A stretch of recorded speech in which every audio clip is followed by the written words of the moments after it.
Okay. Are you ready? I am ready. Are you sure? Nope. Okay.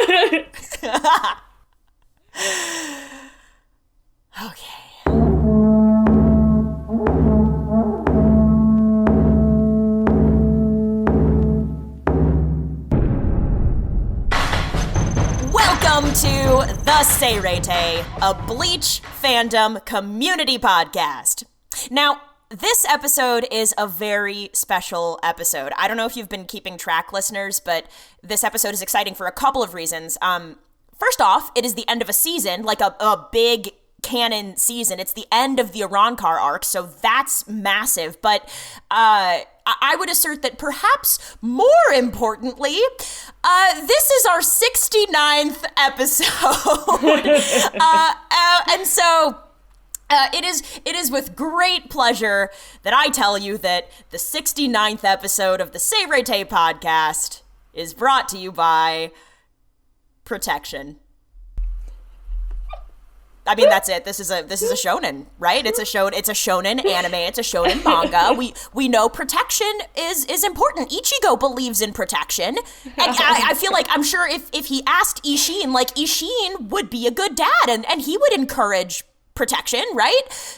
And you know, like, I guess it's true that Ichigo is maybe better at protecting others than protecting himself. Like, I guess, but that's gonna happen sometimes, because sometimes the thing you want to protect might be different from what your gut is telling you, you know? So you got it.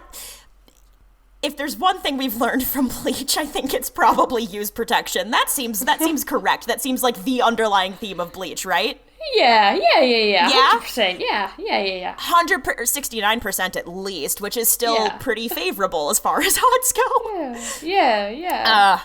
What is it they say? Don't be silly, wrap your willy. Yes, I've heard that once.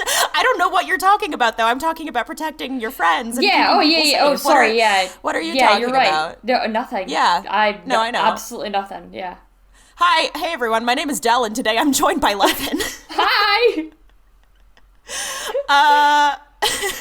And this is, in fact, the 69th episode of this podcast, which, okay, like, it's exciting for all of the obvious reasons, and by all of the obvious reasons, I mean the one obvious reason, which is, 69. But it's also pretty wild to me that we've been doing this consistently enough and long enough that we've got 69 episodes. That's nothing to what I was gonna say sneeze at, but that makes me feel weird. Nothing to I was trying to think of an alternative for that there, and I was like, I know, because I was gonna because shake a stick at is not it. Yeah. Nothing to swing stick a shake at is also not it. Yeah. Right? I don't know either. Attempt to kido at. Oh, wait, is there if you're ranging. Well, do we know of any 69? I feel like we don't. Is there? I feel Hado 69 is occupying some strange place in my mind that I feel that does could exist. Be a thing. Yeah, that does exist. Well, I mean, they all exist. It's just a matter of what we've seen. You'd think it would be a Bakudo, really, because that's the way of binding, and that's far kinkier, in my opinion. What do I know? Well, still Keto looking that up, I will spells. let you know that this episode is going to be very 18 plus, just because of the nature of the 69 thing. We're playing on it. We are children. We are children, and I don't care. It's going to be fun. Not literally. Calm down. Yeah. But we're children. But we're adults. But we're children. Yeah, and we've got a drink on our hands, and I think, Dale, you spiked your coffee, didn't you?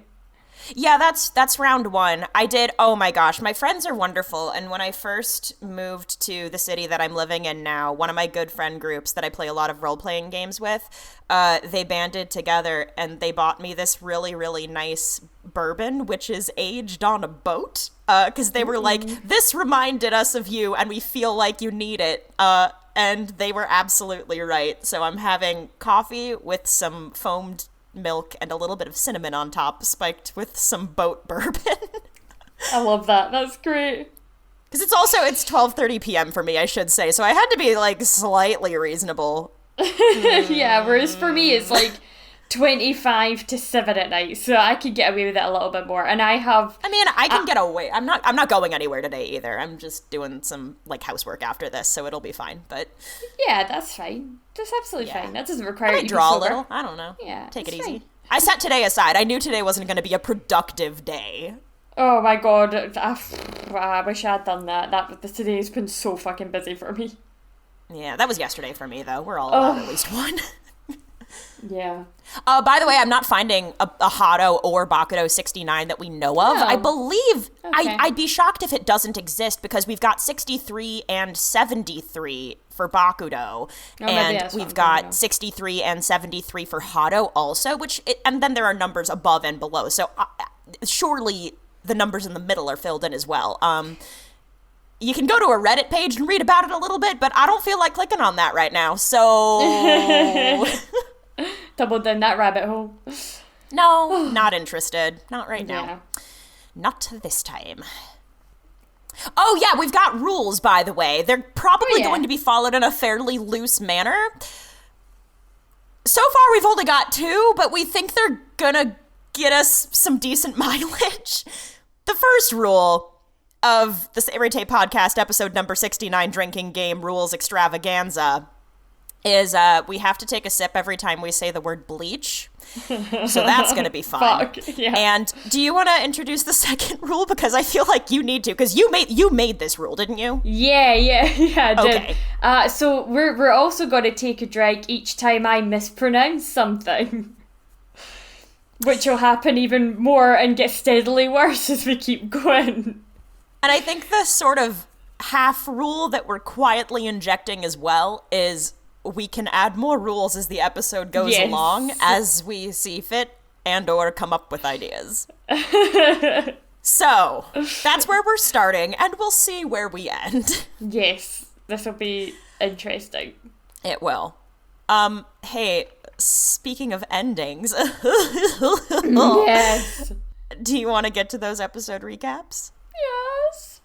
So starting us off then is episode 309, Fierce Fighting Conclusion, Release the Final Getsuga Tenshō. After landing a sexy blow on Aizen, the latter backs away. Ichigo teases him just as Aizen has done before with a little wordplay, asking why he backed off. And then Aizen replies, "I'm sexy and I know it." No, I'm kidding. No, he doesn't actually do that. Instead, he heals himself with his own white stuff while denying Ichigo's powers once more. Another orifice appears... No, it gets worse. It does get worse. Great. Another orifice appears on Aizen, pity it's on his head. And as the weird third eye rips open, blood spills down his face. And I think most uterus owners out there flinched at this scene. Aizen continues to mutate, growing more heads than... I'm going to start again. Aizen continues to... Oh, that's a drink, isn't it? I fucked up, so that's a drink. Hold on. Yeah, that's right. Let's go. Yeah, already. We both sip when that happens, by the way, we listeners. do. Just to be super clear, like, Lethan's not at a gigantic disadvantage. That would suck. Alright, Aizen continues to mutate, growing more heads than a swinger's orgy, then grabs Ichigo by... I'm so sorry. I thought the game was to get as many into the bloody episode recap as we could, but anyway, it's fine. I think I'm the one who misunderstood the assignment. You'll find out when we get to my recap. Then grabs Ichigo by the throat and attempts to... Nothing. Literally, he does nothing. He just sits there holding Ichigo while monologuing. And I fucked up again. That's another sip. Yep, that's another one. Yep, Let's go. Yep. Whoa. Already off to a good start. Excellent start. Annoyed, Ichigo easily breaks free and is finally ready to show us the final Getsuga Tenshō. We're transported back into Ichigo's inner world where both boys are still wet and dripping, but none more so than Tensa Zangetsu, who's clearly upset. He tells Ichigo that he'll lose his spiritual powers. There I go again, that's another one. No, we're not even like part of the way in yet. With the final Getsuga Tenshō. Doing it anyway, Ichigo appears in a cool-ass, dark-coloured bondage outfit. complete Very with a much sealed so. mouth and long, shiny black hair, because he's worth it. Ichigo lands a devastating blow, but Aizen is still able to regenerate. Until Urahara joins the orgy. I mean the fight. He joins the fight. Turns out he planted a Kido in Aizen while they fought, and Ichigo helped activate it by weakening him. Aizen loses his powers. He shouts at Urahara as he's sailed away into some intense BDSM trap, while Ichigo looks on. And then we get some filler stuff with everybody saying, oh, that's it over, but that we're ignoring that. It's fine. Yeah, I definitely misunderstood the assignment. Well, I did summarize the episode adequately, so I don't know, I got one or two. Well, don't expect the orifices and such, because I don't really have that content in my recap, but at any rate, that brings us to episode 310, Ichigo's resolution, the price of the fierce battle. We are met with a flurry of activity. Captain Mayuri Kurotsuchi of the 12th Division is impatient to begin the activation of the Tenkai Ketchu, which will bring the real Karakura town back to the human world. But his squad members try desperately to convince him to delay the activation, because there are still a few Shinigami straggling behind. Some of them, we see, are Captain Unohana of the 4th Division, who has healed all of the Vizards. Shinji is reluctant to call the Soul Reapers friends, but understanding how much Unohana has done for the still unconscious Hiyori, he thanks her anyway. Byakuya and Kenpachi, who both look a little disheveled from their fight with Yami and definitely nothing else, are welcomed back to Soul Society, along with Hanataro and Lieutenant Isane Kotetsu. Elsewhere, Urahara approaches Ichigo and tells him that he sent all of Ichigo's friends home without wiping their memories. Ichigo asks Urahara whether Aizen truly was rejected by the Hogyoku, or whether perhaps Aizen lost his powers of his own free will. The Hogyoku manifests desires, after all, and Ichigo tells Urahara that when he achieved that extraordinary level of power, he was able to feel Aizen's sword. Not like that. We're speaking literally here for once. He was able to feel Aizen's sword, and from that sword, Ichigo felt nothing but loneliness. Yeah, now you feel bad. That's not cute. If it's just loneliness, like, that's not sexy. That's objectively sad. But he can't dwell on that for too long, because from over his shoulder, Ichigo hears his name, and sure enough, Orihime and Chad and Uryu and Rukia and Renji have all come to greet their friend. Ichigo is happy to see them, but he can't really do much, because the next thing he knows, he has collapsed on the ground, screaming in pain. So, cut to the chambers of Central 46, where Aizen, bound to a sturdy-looking chair and with only his mouth and one eye visible, is initially sentenced to 18,800 years in Underground Prison 8. That's a lot of 8s, I'm realizing now. Anyway, Underground Prison 8 is called Muken. But when Aizen mocks Central 46, they extend his sentence to 20,000 years, and they also restrain his eye and his mouth. And, I mean, honestly, with a look like that, it's episode 69. Let the fantasies begin. That I get. That I understand. That I am here for. We stand Chair-kun on this podcast, if that means anything to anybody listening. Cut now to the 1st Division, where Head Captain Yamamoto is telling Byakuya, Kenpachi, and Shunsui off for losing their captain's Haoris. Jushiro Ukitake and his 2/3 seats can hear the squabble from outside. Even though Yamamoto lost an arm, Ukitake comments, Yamamoto is still full of fire, as it were. And there's no Soul Reaper in Soul Society that can take his place. From here, we see a few snippets of more folks grappling with the aftermath of the Winter War. Akon clarifies that Hinamori is recovering in the 12th Division because they can repair her damaged internal organs. Rangiku lingers nearby, but soon absconds to a cave, where Hitsugaya is working hard to improve his Bankai so that he can better protect Hinamori. See, protection is a theme, I told you. Meanwhile, Rangiku reminisces. Did Gin make the right choices? Did she? Cut now to Ichigo. who wakes up in Rukia's home, surrounded by friends.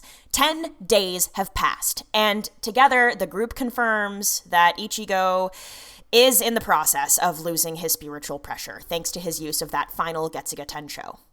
Fortunately, though, the loss comes in stages, and Ichigo's powers haven't disappeared yet, and Ichigo, despite his friend's distress, seems at ease. He knew the price of his decision, and he doesn't have any regrets. So, with a smile, Ichigo stands up and opens the door to greet a bright, sunny day. They should all get back to Karakura Town, Ichigo says, because people there are waiting for them. And then it pans up to the sky and it says Arrancar Arc end, and I start crying. Ah.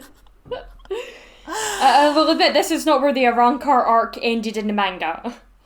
Well, yeah, that's true, but structurally. Yeah, okay, so I feel like this is a reasonable time to say as well that we're headed into a filler arc next, folks. Yeah. And yeah, the anime likes to tack on. Arc, or is it two? Is it just, well, because there are some filler episodes, but there's only one filler arc. I know, yeah. It's, well, I guess there's sort of like a little mini arc contained within the next, oh, no, that's not true. I don't know. We go back to, if anybody's been watching the filler stuff, the whole, like, Karakurizer stuff is a through line for some of the filler episodes. I don't really care for it very much personally, but yeah, we do end up with a filler arc, though. I mean, it's called the Gote 13 Invading Army arc. I think a lot of people call it the Reigai arc, if that means anything to anyone. It's not bad. It's just, it feels like filler and it is filler, but there are some cool fights. Mm-hmm. Yeah. Yeah. Yeah, and anybody who wants to see a little more of their favourite characters, go for it. Knock yourselves out. Yeah. Well, just at me next time, but yes. No, you're right. You're super right.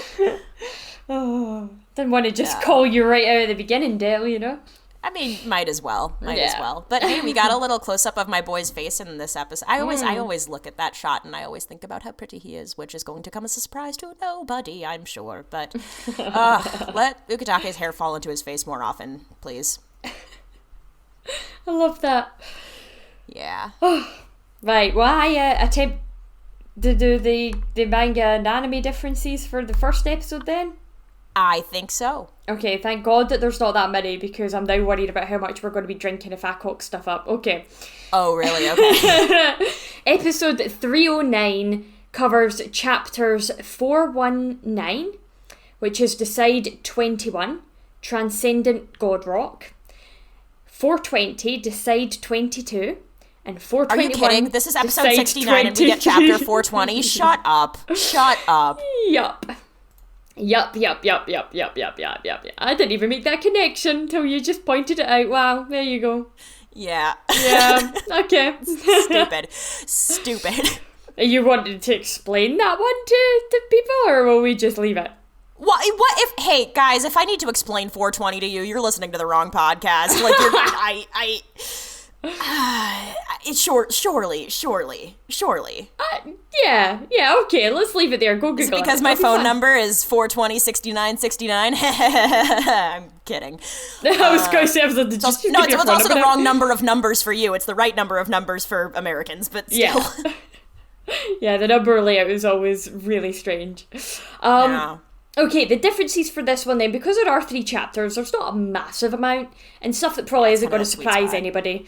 The first time, though, there is something that was quite surprising to me. This was the first time that the anime had more blood than the manga.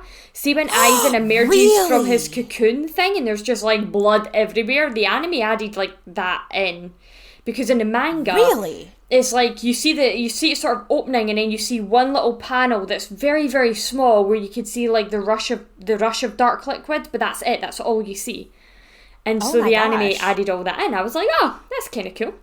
They're compensating for the fact that they took so much out in previous episodes, I guess. Yeah, gotta compensate. Right, a little bit of talk filler as well, which will surprise nobody, but there wasn't significant enough that changed anything, so...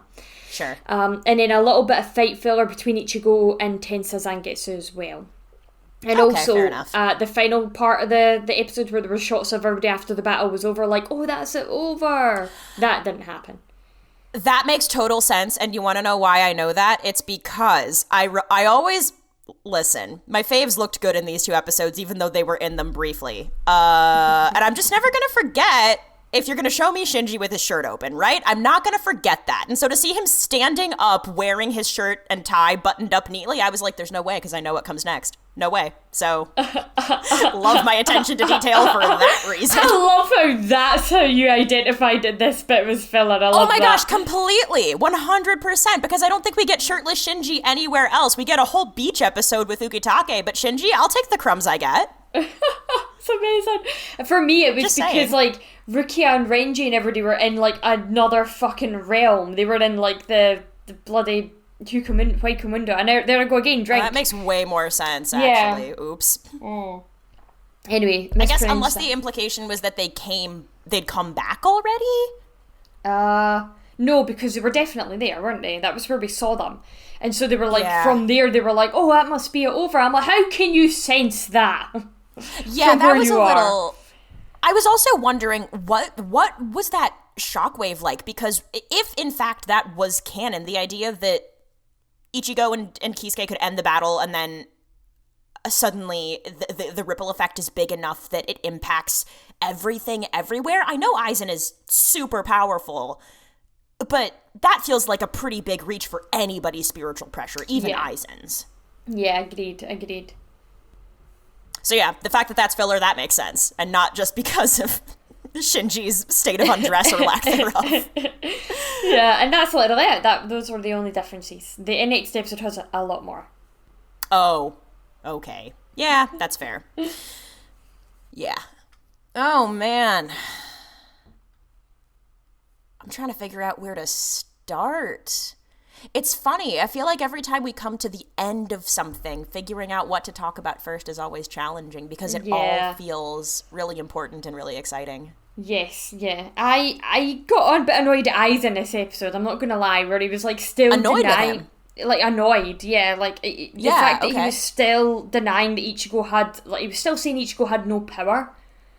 And I was like... Ugh. I mean, it was only at the beginning, and then later on he realised, oh shit. But I was like, how many episodes have we gone through now where Ichigo is like sort of explained to you that he fucking does have power and it's more than you? And I was like, how many times does he have to showcase that before you'll believe it? But I was like, is he dumb or just in a state of disbelief? I think he's certainly a state of disbelief. I think he just thinks of himself as just so far above anybody that it didn't even comprehend it, right? Well, right, and he also defines power in terms of what he can subjugate and control. And I don't know that I don't think it's a huge stretch to say that Aizen might have been afraid, even if he would never name that emotion, because the way that Ichigo's power works... I think it is, there's no possible way that Aizen can actually understand all of it, especially because, first off, Aizen is really, really interested in this, I think, false binary that is Hollow or Soul Reaper. And we know that Ichigo started as a human, so, like, already... he's categorically something else. And at the very beginning of the episode, too, Aizen is really aggressive. He calls Ichigo a human and, like, hurls that word at him, screams that word at him like it's an insult, and tells Ichigo not to be so full of himself when he shows up with, like, the chain wrapped around his arm and his Zanpakuto in this new form and everything. So, anything that is not within Aizen's worldview, he can't grapple with in a realistic way. And Ichigo is such an anomaly that he doesn't fit into the way that Aizen thinks about Soul Reapers or Hollows or power. So I think he is confused, but he doesn't know he's confused. He just chooses to reject things that disprove his hypotheses. Yeah, that's fair. I can get that. I can get down with that. Get down. Sorry. No, you're good. I don't drink often. I don't do it. I just don't do it. That's okay. You're fine. Yeah, I'm looking at another note that I took that Aizen says, I will break free from Hollows and Soul Reapers. And so maybe in that way he's talking about becoming a god or something, but... If breaking free of Hollows and Soul Reapers is his goal, it kind of circles back around to it's Ichigo again, because Ichigo, I mean, I guess he's got both Hollow and Soul Reaper components in his makeup, but Ichigo's already done that. By starting out as a human, Ichigo has already done that. So maybe he's jealous. Do you think Aizen could be jealous? I love that headcanon. That's so funny. That's amazing. He feels like that flavor of petty, potentially. Yeah, I could see that, yeah. I see him wanting to destroy anything as well that he's like, that he couldn't ever achieve. You know, like, if I can't have it, nobody gets it. Yeah, very much so. And it probably bothers him a lot because, I mean, this is fast forwarding to the end of the next episode a little bit, but when Ichigo says kind of whatever happens, happens about losing his powers, I get the sense that Ichigo actually means that. He's actually okay with the way things shook out. Aizen, he would never. Whatever happens, happens is completely antithetical to the way he's lived his whole entire life. Ichigo is releasing this control, and he's totally cool with it. And Aizen needs that control to feel okay. Yeah, that's a good point. Yeah. Ooh. I'm not gonna lie, I don't really have a great deal number of notes, if I'm being honest. I was so focused on getting the anime manga differences right that I was like, I forgot to take down too many actual notes. That's okay. I've got a couple other points and questions that we can go and I'll dig into if we want to. And then if we decide that they're boring, then we can move on to other ones. But I've got one kind of big one and the rest are just kind of small little niggly things. Yeah, but that's okay, well, do you want to go ahead with the big one then? No, you go with yours. Let's go with yours. Okay. Mine is either big or small, and I can't tell which is kind of part of the reason I wanted to bring it up. So part of the reason I'm bringing it up too is because knowing that this is an art form where, like, it's not like if something looks a certain way, I'm inclined to assume it is deliberate. If somebody is wearing something, if somebody has a particular facial expression, if somebody's hand is in a particular position, if something looks a certain way, I'm going to decide, or I'm going to assume that it's because Kubo or the art team or somebody made that choice on purpose for story reasons. So, with that in mind, Kisuke showed up without his hat on. What's that about? Yeah, that's a good point, huh? I'm guessing we did the last time we saw him was wearing it, because I'll admit I don't think. When he was when he was with Ishin and Yoruichi when Aizen was doing ballet. Yes. That was, I mean, shout out to Nomi for that, because that, I think she's the first person I've heard refer to it that way, but it was very acrobatic and very silly. Not that ballet is silly, but Aizen wearing a morph suit doing ballet, that's silly. Why would you leave your hat? Is it because he was just sick to death at Ichigo calling him Mr. Hat and Clog, so he decided to forgo the hat, so when he arrived, Ichigo actually called him by his name? Oh, I didn't think of that, but there's actually something to that. Yeah, because I feel like Kisuke is that kind of petty as well. A little bit, you know? Not that I ever got the sense that bothered him before. Here I am being facetious, and you're like, wait a minute. Well, it could be, because that is so in Ichigo's character, though. Because, of course, I'm sure Urahara assumed that he and Ichigo were going to chat afterwards, and so, yeah, maybe he did. Yeah. I guess my only thought was, I mean, I haven't, like, teased this out or drawn a fully crystallized conclusion about it yet, but he didn't start wearing the hat until he assumed this other identity and opened his candy shop and all that. And it's funny because he's wearing the same clothes he usually wears, but he's letting us see his face. And it seems to me like it's difficult for me to think it's not a callback to his days in Soul Society somehow. And the thing I'm a little stuck on is why. Because I don't think he feels the need to assert... I can't think of another way to say this right now. Assert dominance over Aizen or something. I don't think it's that, because Kisuke is just so casually competent. Yeah. I feel like it has to mean something, but I'm not quite sure what. I wonder if it's just that metaphorical return of the Kisuke that was the captain before he had the hat, like what you were saying. Yeah. Maybe it is that simple. Yeah. Yeah. Yeah. Or it could just be as simple as the fact that the hat was dirty and it just needed to washed, you know? Yeah, except it was also that thing where all of them got kind of beat up back when they were facing off against Aizen, and then Kisuke shows up now and his clothes look pretty pristine, so I don't know. Yeah, the hat's in the wash along with his other set of everything. Yeah. Yeah. So that was my, I think, I've got one more point after this, but it's a bigger question for sure. So what's your big thing? It's not big thing. It's just big in comparatively comparison to other things. It's bigger, you know. I mean, I would like to go on record and assert that size does not in fact matter. But so speak rephrase, for yourself. yourself. Speak for yourself. I am speaking for myself. Good, right, as a transmasculine person, I am absolutely speaking for myself. Right, moonless sky. So Magetsu, and I mispronounced it there. I'm pretty sure. So we have to take a drink. Did you? I mean, hey, I'll take a drink. I'm gonna need a refill before we finish this episode. Yeah, you're on with me. You're definitely good for now. I'm good for now. It means moonless sky, right? Yeah. And the whole thing about Ichigo is he sort of represents the moon, right? Or there's sometimes, yeah. I mean, Rukia more than him, isn't it?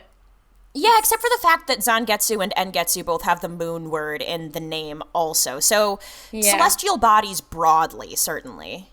Yeah, Rukia and Ichigo both have moon stuff, don't they? Yeah, they do. They do. I guess then it's just really the fact that that's what it boiled down to was moonless sky, and is effectively like that moon symbolism starting to break down that we've seen a lot of throughout Bleach. Like, obviously the same similar way of his breakdown, his spiritual pressure. And I just thought it was a nice name that Kubo came up with for it, just considering that's like, to us it kind of feels like, I mean, I know that the anime's chucked filler in there, so it's not really quote unquote the end, but like the manga, really did feel like the end, especially with how it ended, you know? So it was just, it hit punchier in the manga that's what it was called. Because it was like, now the moon is gone from the night sky. And it's like, Sure. Except I have a follow-up question for you. Go for it. Yeah. I'm perfectly reasonable to answer questions right now. Go for it. Yeah, no, of course. That's why I thought that this was the right time. Yes. On nights when there is no moon, where is the moon? It's either that sounds ridiculous, but it's actually the question I'm asking. It's either a new moon then, right? Or it's just hidden behind a cloud. Right. So in either case, the moon is still there even if you can't see it. So I'm wondering if that applies to Ichigo's powers too. It's pretty conclusive that he is in the process of losing his powers by the end of that, yes. But it's so tropey, but the idea of the real power being inside you the whole time. The idea of the real power coming from something that is essentially a part of you, and it doesn't actually go away, and it's like you never actually needed the fancy accoutrement in order to be successful, and it's who you are that makes the power work the way it does. I almost wonder if this is similar, and if Kubo chose Moon on purpose for that reason. Yeah, because if he'd chosen sun, that would have been a big difference. Like, there's at no point do you not ever see the sun going in the away sky. is a really big problem. Yes, but the moon, you're right, you can lose sight of the moon, and it just means that there's a new moon, or, you know what I mean, like, it's, Right, yeah. And because the moon waxes and wanes, and power levels change, I actually think it's not a totally unreasonable connection. Yeah, I think it is, even if it is very fucking cliched and formulatic. There I go again, there's another word. Formulaic? Yeah, there's another one. Let's go. Yeah, that's an interesting thought. Also, we got to hear nothing can be explained again during that scene, and I almost died. We did, and like slower, right? Like slower and kind of more stripped away, right? It was so good. It was really beautiful. It was so pretty. That one really hit for me. Yeah, I love how it's always whenever we're talking about Ichigo and we're talking about the rain in his world and like the world not being pristine, and Nomi and I spoke a little bit about this last episode where we were talking about that whole depression reference, and Like the fact that I this sort of know. stuff can come back when you're at your lowest, like these demons can come back to haunt you, and but yeah, the fact that they bring this music in is it's like so melancholy, and I'm just like, it's so good. One thing about this scene though, how the fuck was he crying underwater? How could we see tears underwater?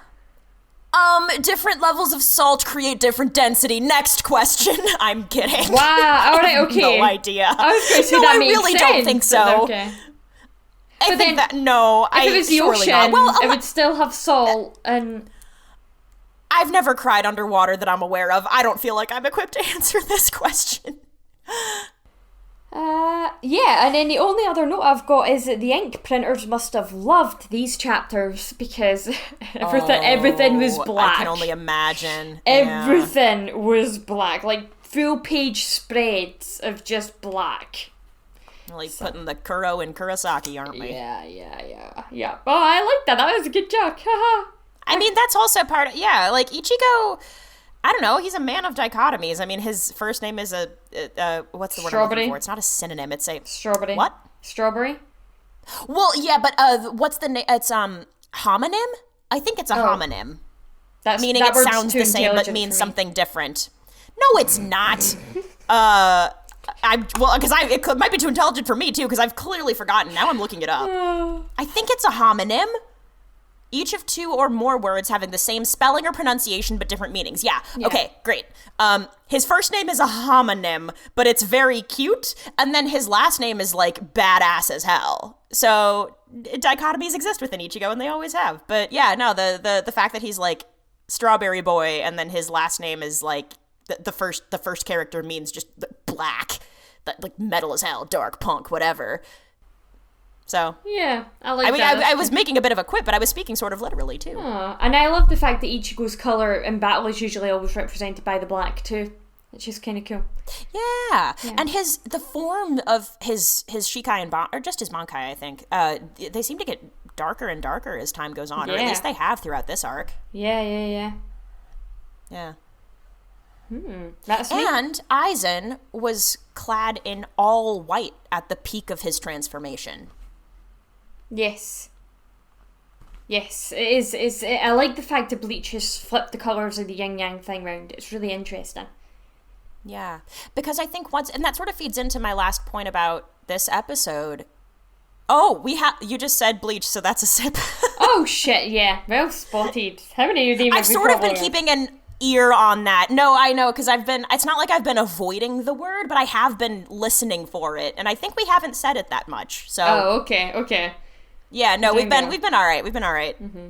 The fact that I caught that one makes me feel like I've done a decent job of because I'm paying attention. I'm so glad you're paying attention, because I'm like, nope. Nope. I'm trying. Right. So I think once again the story is posing this question of who has quote-unquote good intentions and who has quote-unquote bad intentions, which once again I think in this particular manga/anime, good and bad is a totally false binary. I mean, Shinigami and Arrancars both wear both white and black, for example. So if you're looking at visual symbolism even, it's a little bit nebulous. Yeah. But I wanted to especially ask, I think, about what Aizen says right as Kisuke is finally binding him. That assertion, it's a really fascinating exchange to me, and I've thought about it quite a lot, actually. But so Aizen says, effectively, to Kisuke, says, with your great intellect, why don't you take action? Why do you subjugate yourself to that thing? And then Kisuke says, you mean the Soul King? I understand now. You saw, didn't you? Without the existence of the Soul King, Soul Society would split apart.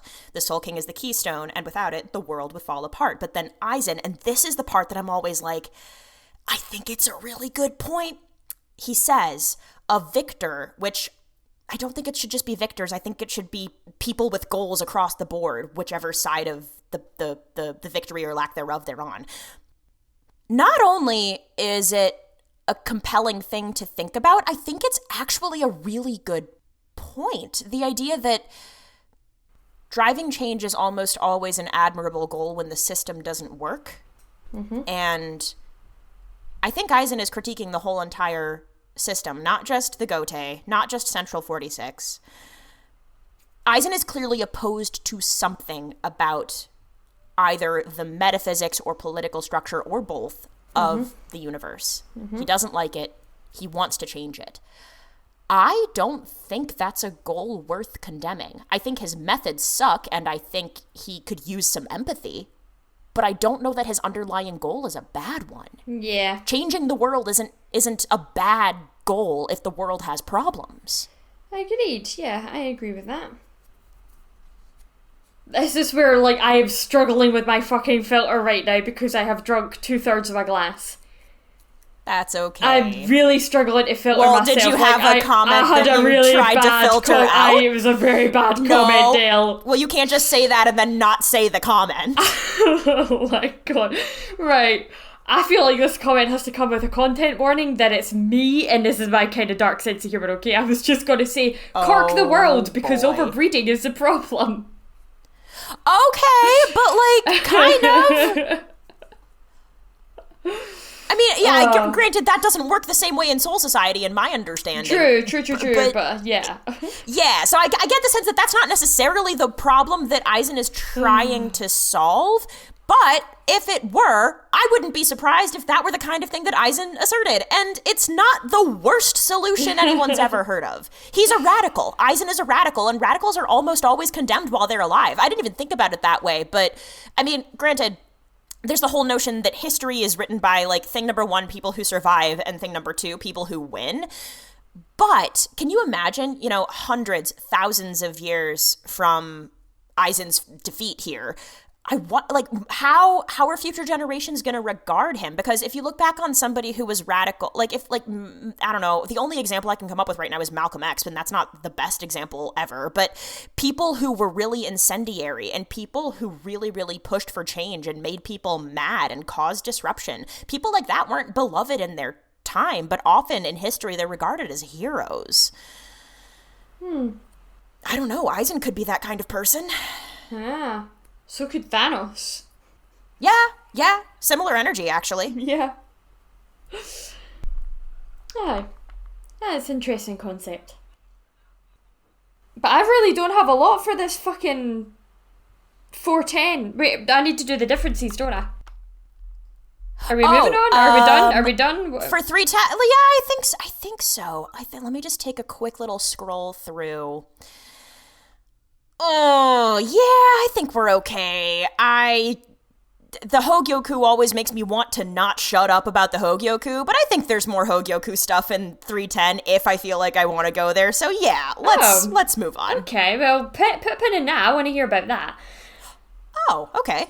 Okay, episode 310 then. There's only 2 chapters. Chapter 422, The Silent Victory, and 423, Bleach My Soul, which means, yes, everybody, we are finally finished with the chapters called Decide. Thank fucking, woohoo! Let's get fuck cards going, yay! Fucking hell, man, there were so many of them. Anyway, these, there's a few more. There's a few more for this episode than there was for the last one. Effectively, the whole, squaddies grabbing Miuri's hand.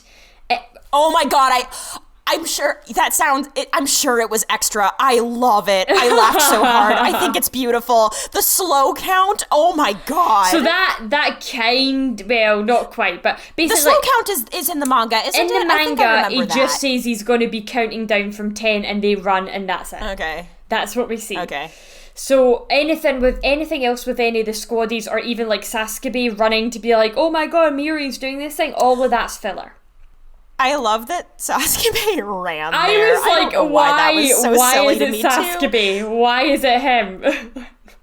He's probably... Well, he didn't come to Fate Karakura Town, did he? Not that I saw. Sasuke? I didn't see him. I don't think so. So he's probably one of the only available people, right? Why wasn't he Everybody there? else is... that's another question. Probably because it's the whole... what's that thing where...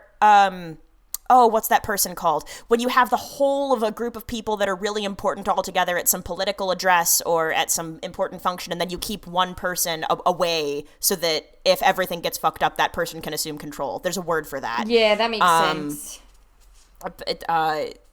So I don't know, a bit of a failsafe anyway. Yeah. And he's been around for a long time. I mean, Sasuke is one of those people who looks old, which means he's probably really old. True. Yeah, true. That's my thought, anyway. I wouldn't be surprised, because he stayed back and, like, oh my god, tag team power duo of the universe. Like, he stayed back and Nanao stayed back. The amount of work that those two could get done together if they needed to. Oh my god. I love that. The only other person they need to complete their workload is Toshiro. Let's face it, those three would have gotten everything done. Yeah. I think Keone and Sentaro stayed back too. I don't think they went anywhere. Oh yeah.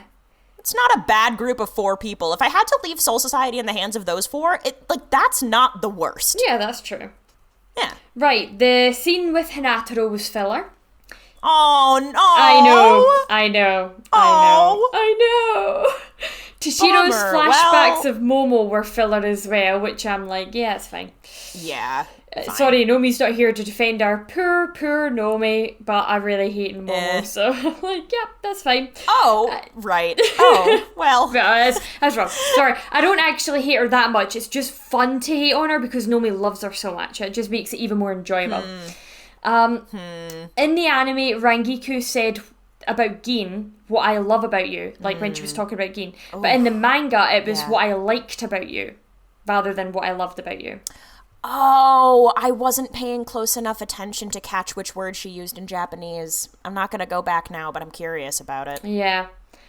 In the anime, Ichigo was taken to Rukia's house and took 10 days it was or something to recover.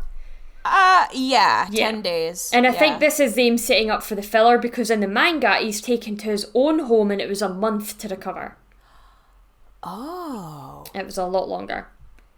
Okay, they're totally setting up for filler Yeah, then. they absolutely were. Yeah, because it was...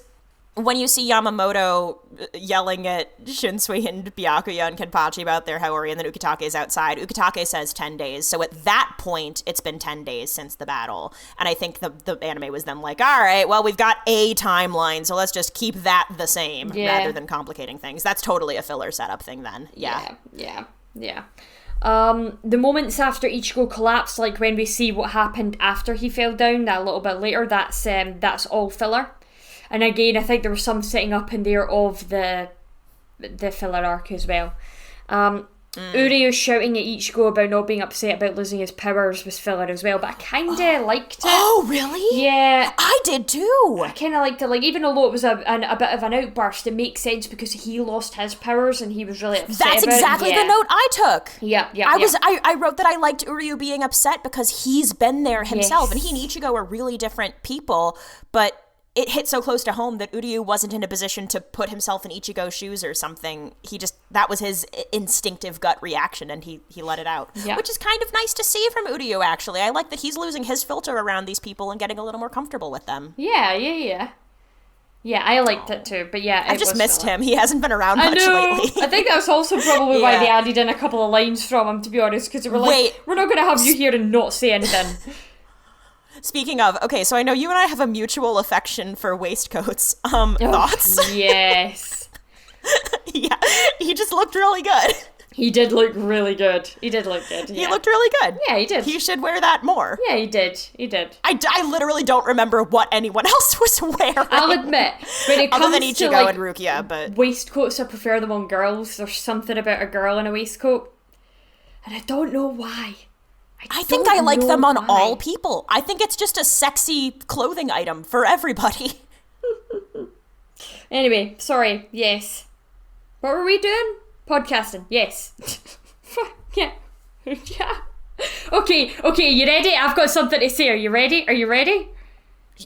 Am I? Let's find out. Bleach. For fuck's sake. Okay. As if I wasn't going to finish my drink already. You know I got a second drink so that I can be prepared. Prepared. La la la la. Okay, that was more than enough. Ugh. I'm getting to the vodka at the bottom now. Ugh. Oh, you didn't mix it up with like a... I could, but that's I'm lazy. Fair enough. I have a pen. I could mix it with that. I chew the end of the pen anyway, so it doesn't matter. It's probably, it's not, is it worth it at this point? Oh well, I did it anyway. I have nothing left. I've got like half an inch maybe at most. I don't know. It's fine. It's fine. It's fine. I have this stuff here. I can pour more. I only have like 1 point for the. Well, I've got 2 points for this episode. Ooh, okay. I've got certainly They're shite. 2. Okay. Well, you go first, and we'll see. Maybe we'll have some overlap. I really don't think we will. Aizen just wanting a friend. Oh, and sure. I was like, it just reminded me of watching season 2 of Hell of a Boss of Today, where it was like, I was like, what if somebody just bought Aizen a friend? That's an AU I never knew I needed. But wait a minute, wait. What if the friend somebody bought for him for the day was Urahara? That's exactly where my mind went. Yes, 100%. Oh my god. Wait, but it works even better because I kind of don't want to spoil season 2 of Hell. I was about to say something that would have been spoilery, but that just dropped, so I actually feel kind of bad about potentially spoiling it. Suffice it to say that Urahara was deliberately raised in the Shihoin home to be a companion to Yoruichi. Like, that was a thing. Mm-hmm. So. Yeah. He's got a skill set. Oh. May as well put it to use. Do you think that would have made a difference if he'd had somebody? It's a difficult question to answer because we don't really know anything about his childhood or his adolescence. And the reason I say that is because even before the manga finished, before the final arc of the manga finished, I was part of a roleplay community, like a written, typed out roleplay community, now defunct, but I was working with this amazing Aizen roleplayer, and I was surprised to everyone. I was writing Ukitake, and so it was. They had a lot to talk about because they share a lot of common interests and hobbies, and I mean, on the surface, they're both. Especially when Aizen was a lieutenant and a captain, polite, soft-spoken people who have their share of domestic hobbies that they like, whether that's calligraphy or bonsai or common interest in tea, whatever. And so, at least initially, a lot of that, and granted, there's an age gap between them. Like, Ukitake is 2,000-ish years old, and Aizen is presumably younger than that. Mm-hmm. But initially, it was a lot of Ukitake trying to get Aizen to be social or to engage it. Like, there was a period, oh man, this was so fun, where the person writing Aizen and I and a couple other people, we all did a book club, actually, but in character. So we all read this. We read The Lathe of Heaven, actually. We only got about halfway through. But and so the idea of asking Aizen to participate in social things with other people was definitely at the forefront of Ukitake's mind, the way that I was interpreting this character. And I think that makes sense. Like, he's an open and inviting person. He cares about others, etc. And there are definitely other people in Soul Society that have a similar mentality. So all this to say, I would be really surprised if nobody ever reached out to Aizen, right? Especially considering Aizen put on this front as such a, he seemed like a kind person, a little distant and a little strange maybe, but, reasonably kind. Mm-hmm. And so I guess the question that I have is, at what point in his life did Aizen start making the choice to cut other people out and not engage? Because I think there must have been a choice, whether Aizen knows it or not. He's got this total superiority complex, a literal god complex, actually. But nobody starts that way, right? You can't be born believing you're better than other people because you don't understand yourself in relation to others in a way that enables that sense of superiority. You have to develop that once you have context for yourself as a person. Yeah. I don't know. What do you think? Do you think Aizen would have been different if he'd had somebody? I don't know. Yeah, I'm going to give him the benefit of the doubt and say maybe. I'm going to give him that. I think there's something to be said about what loneliness can do to people.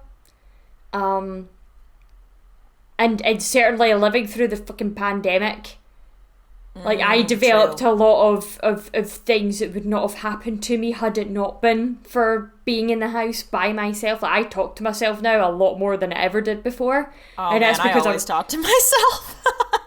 But, like, almost full-blown conversations. So, like, it's not just, like, little things. Like, before it would be something like, did I leave that in the other room? Fucking twat. It'd be something like that, you know, just something light, funny, whatever.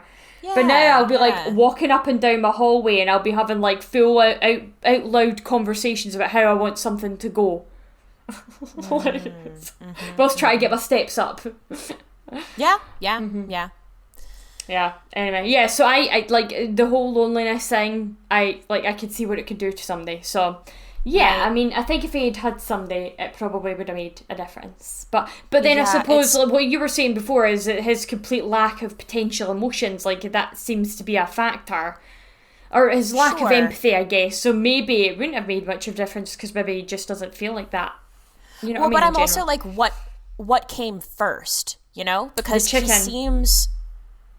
Okay, when it comes to Aizen, I disagree because in that question, nobody ever specifies what kind of egg. So I always say the egg because dinosaurs laid eggs too. It's a silly answer, but there you go. It makes me wonder whether Aizen's lack of empathy is a symptom or a cause, whether he ended up with this lack of empathy because he cut himself off from other people, or whether he finds it difficult to connect with other people because he's not naturally empathetic. I see. Yeah, I see. And now the chicken and the egg reference makes sense now. Yeah, my brain took... No, it actually does. It's a very apt question. Yes. The other thought that I just had hearing you talk about loneliness in that way is whether Aizen recognized it or not. And I betcha he didn't, because I think Stark was objectively just that powerful. In one way or another, I'm pretty confident now that it informed his choice to make Stark the number one Espada. I don't know that it was like game recognizes game. I think it just so happened that Stark's aspect of death, which was loneliness, was the most powerful out of the 10 in that case, in the case of the ranks of the Arrancars. But I also imagine Aizen... I think there's so much about Aizen that he would never name himself, but approaching Stark and going, oh shit, you're so lonely that it's this all-consuming thing and no one can ever be your equal. I see that. I know what that is. I know it's fucking dangerous. You're my number one guy. Good point, yeah. Huh. That's it. That's all I have. Wait. No. The Captain's Hiyori scene fucking ended me. Okay. Yeah, please. So fucking good. It's fucking legendary. It's so fucking legendary. It's so good. It's how all of them respond. It's just like Kenpachi's like it's unnecessary. Byaku's like it's cheap. It's cheap. Kuraku's like is it fashion? I love that Shitsui's like fashion question mark though. It's so good. Yeah. Well, and also too, I feel like it's super tiny, but I had that thought for the first time watching it this time around. When Byakuya says it's cheap, and Yamamoto's like, no, it's not. I was like, I imagine it actually isn't cheap, but Byakuya has had so much money his whole fucking life that to him it probably is casual. It's like, those people who were like, yeah, I just fucked off to Los Angeles for the weekend because round trip tickets were only $800, and I'm like, bitch, you have $800? Yeah, what? Yeah. I don't have $800 to just spend on plane tickets out of nowhere, and Byakuya does. He always has, you know? Yeah. Good point. Yeah. Oof. Okay, the thing that I want to talk about that I think I think that's my only meaningful point that I have here, really. Because I actually think that our discussion about Aizen earlier hit on kind of everything I wanted to talk about the Hogyoku, which is that question of, like, what did Aizen actually want and why? I think we touched on a decent amount of that. The thing I want to talk about is the scene where Aizen is brought before Central 46. So, couple of things. Mm-hmm. First off, I think it is fucking fascinating that Kisuke seals Aizen using this incredible invented keto, which is successful, by the way. What a fucking feat. What a fucking genius. Amazing, beautiful, incredible. Mm-hmm.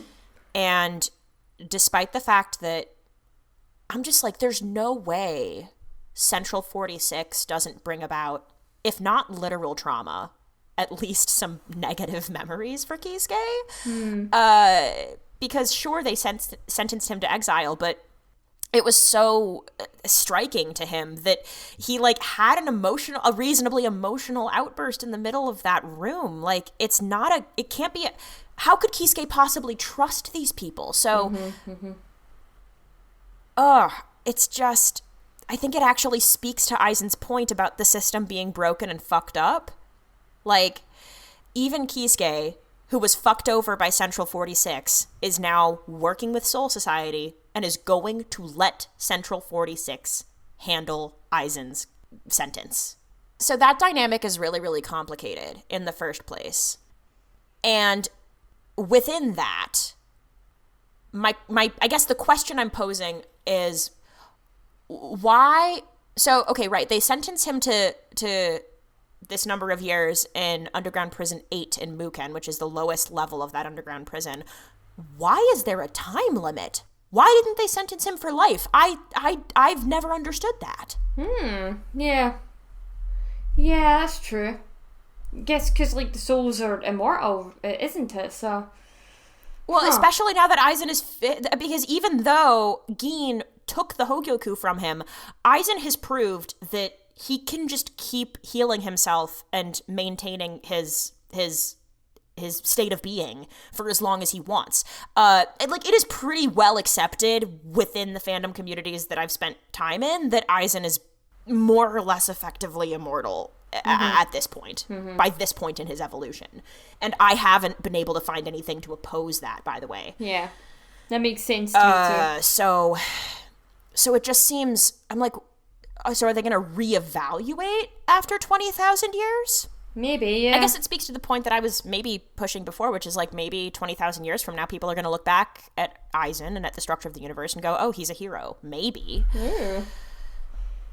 Yeah. But it's a weird choice. I feel like it's a weird choice. Yeah. I don't have an answer. Yeah. Because it's not like he's going to change his tune. He's going to come out and do exactly what he did before, so why? Yeah. Yeah, no, he's a really stubborn bastard that way. Yeah, he is. And he believes he's right. I think that's the reason why he's so stubborn. It's not arbitrary. He actually believes he's right. Yeah. Is there any other bits you had? Just a very small thing, I suppose. How about you? I'm done. Okay. I'm done with everything, including life, Dale. I'm joking. No, don't do that. Don't leave me. I need you.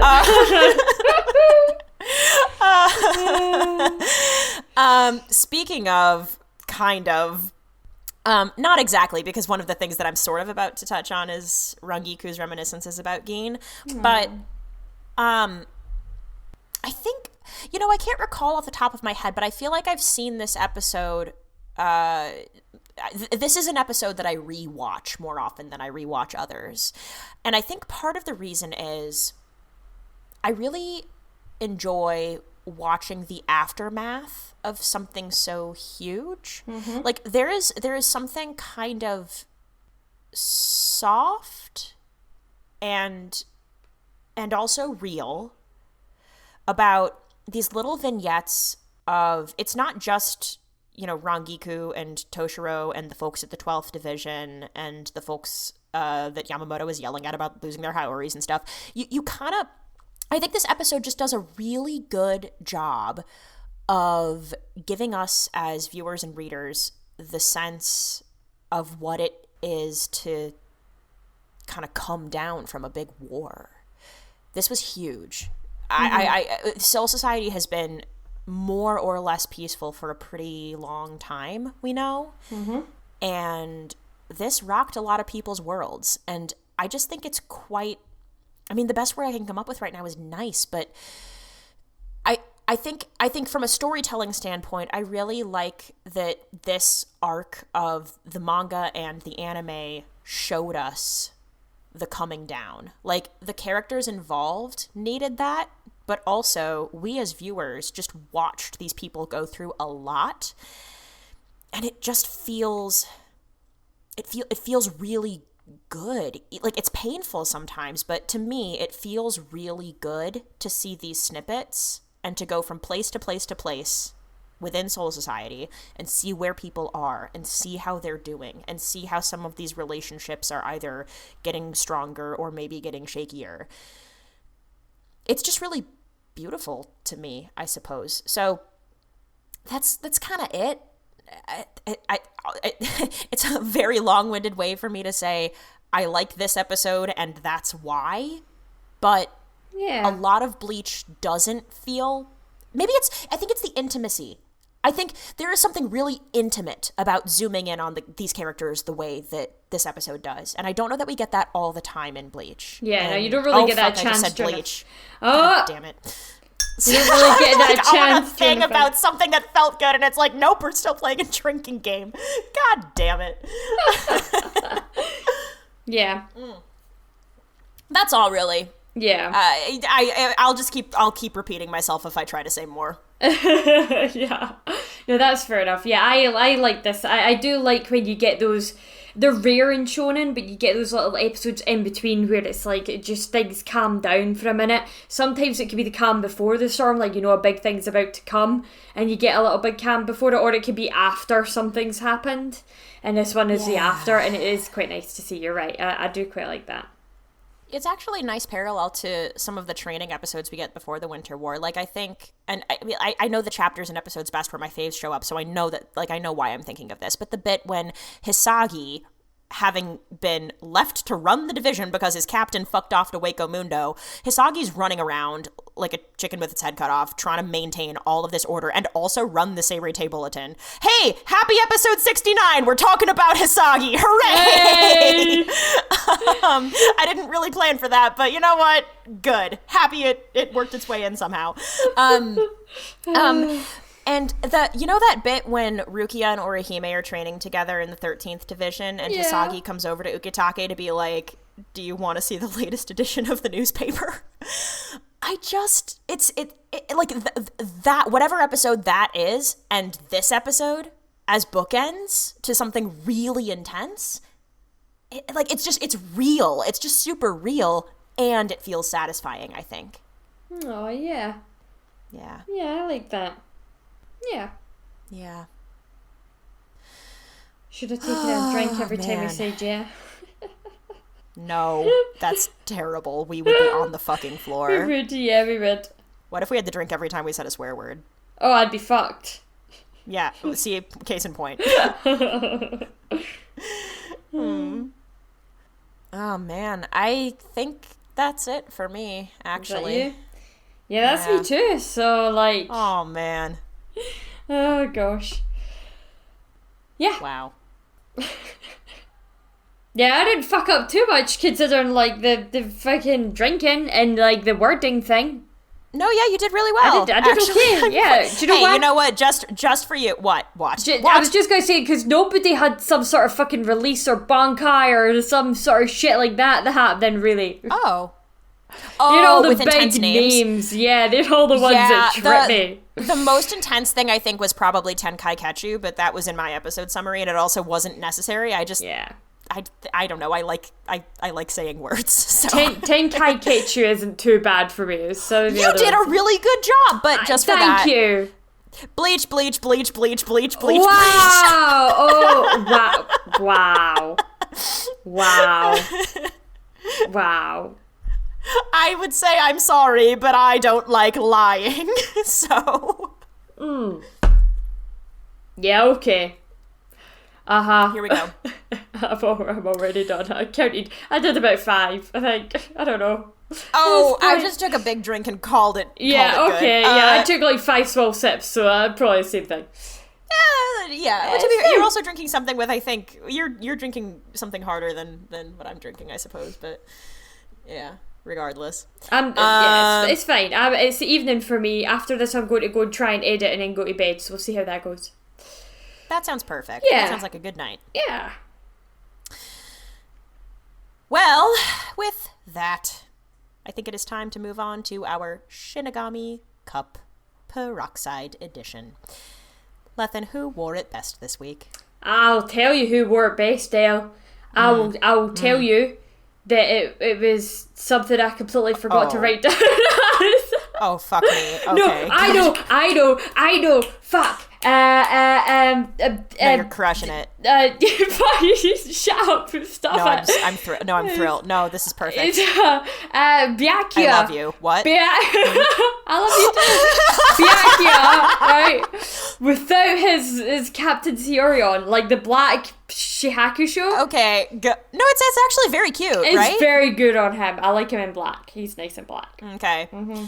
I would say we went similar directions this week, but the thing is, you would have had to have gone a direction for that to be true. So, kind of.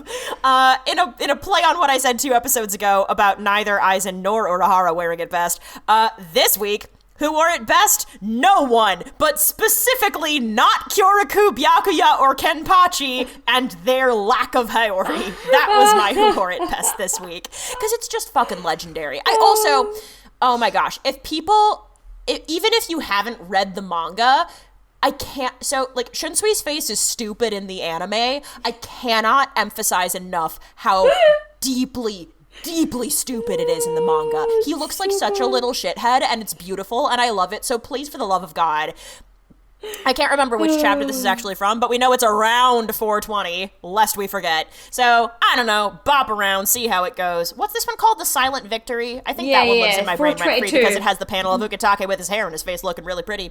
Proud of myself for not shouting him out for who wore it best this week, even though he always wears the same thing. Yeah. And that's not my fault. Except for in the beach episode, where he wears solid white swim trunks, which is a choice. Anyway, best ship this week. Yeah, that is also a superior question, and you would think I would have been thinking about it in the meantime, whilst we've been, but my brain can only function on one thing at a time right now. So I'm gonna go back to my. Do you know what? I'm going to do my OTP. Oh. My one true pair. You ready? Oh. Yes. Yeah? Okay. My ears and nothing can be explained. Oh, very sweet. Yep. That was like an OG one for you. That was an That's OG from, like, one, yeah. Early days. I remembered something. Are you proud of me? Oh my gosh. You know what? Uh-huh. I'm changing my best ship this week in honor of your spontaneous decision. Yay!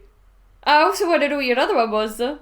Well, my other one was really, like, squishy and soft and so my best ship was going to be, like, a general shout-out to all of the relationships that are repairing themselves within the Seirei. Oh, that's because of, like, all the shit that I was talking about at the end about how much I like seeing the fallout of the war and stuff. So it wasn't anybody specific. It was just, like, that vibe. Yeah. But in response to what you said, I think I'm going to also drop a throwback and say that my best ship is the ground and Ichigo's face when he falls over, having made his sacrifice after the final Getsuga Tenshō as he begins to lose his Soul Reaper powers. R.I.P. Very good callback. Thanks. I love it.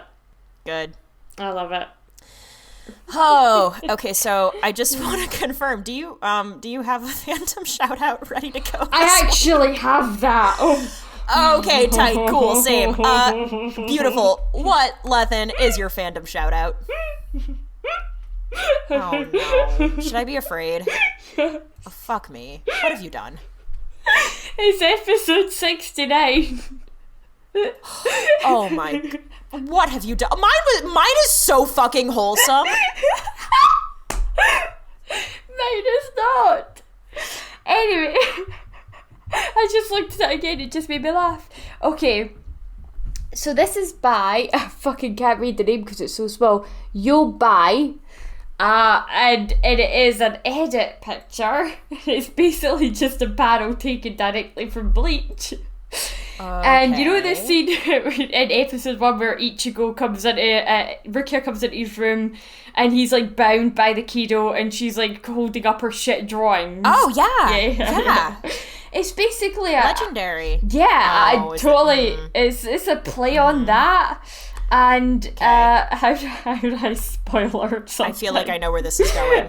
Shit, I wish I'd done something not safe for work. I assume I haven't seen it yet. This isn't safe for work, is it? I assume. Yeah. Okay. Very not safe for work. Okay, well mine is the safest for work you could possibly imagine. So we'll get a bit of a spread here. Is it this? How do you spoil her text again or anything? How do you spoil her?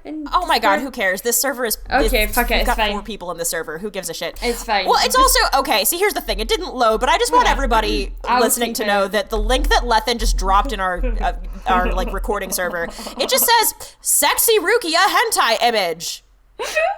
Oh my god, that's so fucking funny. It's so funny. Here's the thing. If you're looking at it from a distance, it's not like the most not safe for work thing I've ever seen. Agreed. Like, it's respectably subtle for what it is. Agreed. Yeah. It's stupid and funny, and I'm not mad at it. It's so good. I'm also like, she doesn't look like that. There's no fucking way. No, she definitely does not. That's what makes it even funnier. That's really stupid. That's what makes it even funnier. That's really stupid.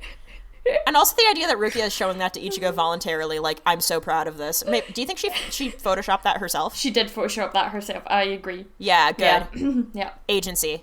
Important. Yeah. Okay, well, super different. God, I just looked at it again. It's so stupid. Really different direction. This is just like a really wholesome family reunion picture featuring Yuzu and Karin and Ishin and Ichigo. It's so different. It's genuinely just like a family group. Oh, and Kon is there too, but also I just noticed him, which tells you how important to this image he is.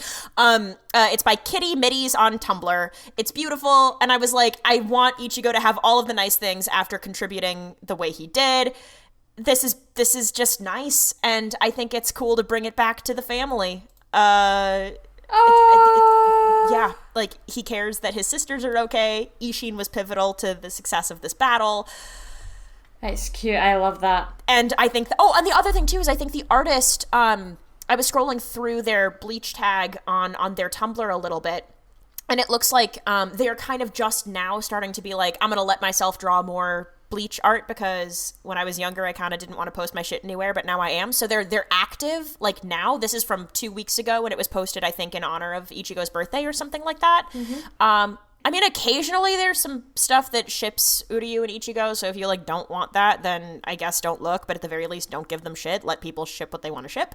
But the whole entire Tumblr is really nice, so I would urge y'all to give this person a follow and continue seeing how their work continues to develop, because they're an active Bleach artist today, and I love the idea of supporting active creators, so there you go. Oh, I love that. Right? Isn't it cute? Yeah. Ichigo's little face, he looks so fucking cute. Yeah, he does. Yeah. All right. Well, anything else from you, Lethan? No, that's me. Cool. Bleach, bleach, bleach, bleach, bleach. You are an absolute fucking cocksucker. Yes, I wish. Rephrase. You're an absolute fucking clit sucker. I wish. I'm not getting laid right now, Lethan. No. That's what I'm trying to say. You know I'm bisexual. You know I'm bisexual and single. But like, I just thought maybe you were like having a preference right now. You know, like you sometimes, yeah, like you swing. No, I'm true. Like, I truly cannot put into words how fucking bisexual I am. I truly can't. See, I'm like, sometimes I just really fucking want sausage, and other times I just really fucking want donuts. You know, it's just. Yeah. Like, sometimes I just... Hard relate. One way or the other for a little while, and then, like, I swing back, and then I'm like, I've had too much fucking donuts now, I really want some fucking sauce. You know, it's just like that. Uh-huh. Yeah, my filter. I feel like you fuck more than I do, so there's also I that. You must. Most people fuck more than I do. Not Nomi, but... Oh, no, yeah. Nomi, we love you. Yeah, we do. Yeah, This is also, oh my god, true. for listeners who don't have context, like, that's not because Nomi, like... Nomi's ace, that's what that's about. It's not a dig. Sorry. It's like an internal joke. Yeah. Yeah, I do feel the need to offer a little bit of context there. And she said that on our other podcast, so I don't feel like that's okay to say. Yeah, that's fine. Yeah, she'll be fine. Okay. Yeah, she'll be fine. She said it herself, so it's fine. Yeah, all right, okay. Is that it? Yeah, hopefully, please, let's end this before it gets Hopefully. Yeah, we probably should. Wow. Oh, it's bad. That was worse than I thought it was going to be, to be honest. Worse? You mispronounced better. You wonderful... Wait a minute, I mispronounced something else to take a drink. Oh, motherfucker, you're right! Okay. I'm trying to drink, and I'm like laughing. With that, you see if I just keep interrupting you. Well, I suppose you could. I mean, I'm sorry. I'll shut up this time. No, don't be sorry. I'm having a great time. I don't have anywhere to be. You're in the future, so you have to go to bed before I do. I could do this all goddamn day. It's fine. Go. Yeah. Okay. Thank you, you wonderful souls. You're truly everything we could wish for all the time, and that is the end of another episode. If you like what you heard and you want to get involved, you can find us by searching for The Seirete on Instagram and T Seirete on Twitter. Now,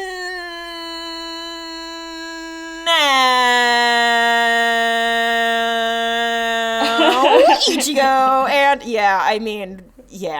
I could go for longer. I promise I could. It was just a moment of weakness. Ichigo and Rukia might reap souls, but we are hoping to reap some 5-star reviews, and that is where you come in. Make like our favorite orange-haired protector and Ichi go to iTunes and Spotify to rate us and review us and make us feel like number one. And to those of you listening on YouTube, don't forget to be like Chad and give us that good thumbs up. We really appreciate it. And actually, I am going to take just a second to say, ratings and reviews are super helpful, actually. They not only help other people find our podcast, but they let folks know that this is a podcast maybe worth listening to, right? I mean, I think... Yeah. We all understand, all of us hosts understand that we're maybe offering perspectives on Bleach that aren't going to be super popular or aren't going to appeal to the entire audience of the anime. But, I mean, like, I don't want to speak for my fellow hosts, but I do feel like our perspectives are different from some of the other perspectives I've heard surrounding Bleach in the past. And especially with the anime revival coming up in the fall, we figure more people are going to be looking for Bleach content outside of the anime and the manga itself to consume, and we care about this anime and this manga quite a lot, and I know that I would feel really honored if you guys would drop us a rating and drop us a review to let us know that what we have to say is actually... what am I trying to say here? That what we have to say is... engaging, fun!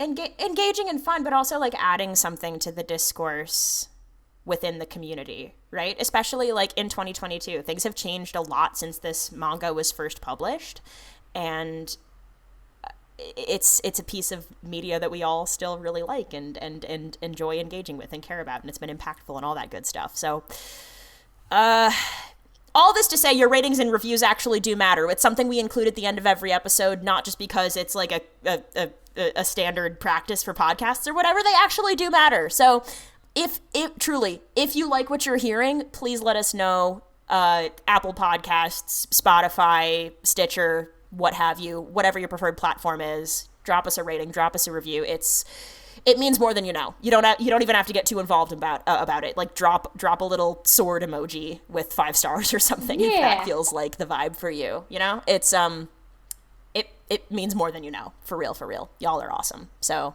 and hey, if you made it to episode 69 with us, thank you for listening. That's no small feat either. Yeah. Anyway. Yeah. On the next episode of the podcast, oh boy, we've got some skipping to do. Coming up next, if you're just watching the episode straight through, we first have some filler episodes, and then following that, we have a filler arc. So that's going to wrap up anime season 15 and 16. Those two are both very filler heavy. And then, strictly speaking, our next episode of the podcast is going to cover in full anime episodes 343, 44, and 45. However, the last couple minutes of episode 342, which is called Thank You, most of that episode is filler content, but those last couple of minutes are canon, are pulled directly from the manga, because that's a helpful way a lot of the time for the anime teams to tie together filler arcs with canon content. So I think we are going to cover the last couple of minutes of anime episode 342 because that is canon content, so feel free to watch the whole thing if you want, but if you want to just jump on for those last 5 minutes or so at the end, that'll do ya. That's just fine. After that, we are going to pick up canon content again with anime episode 343, third year high school student, dressed up, and a new chapter begins. 344, a dispute in school, Ichigo and Uryu fight together. And 345, Uryu is attacked. A threat draws near the friends. I mean, you know I love it when I beat up my faves. With that in mind, we will see you souls there and then. Till next time, bleach, bleach, bleach, bleach, bleach, bleach, bleach. Bye! Fucking absolute Bye!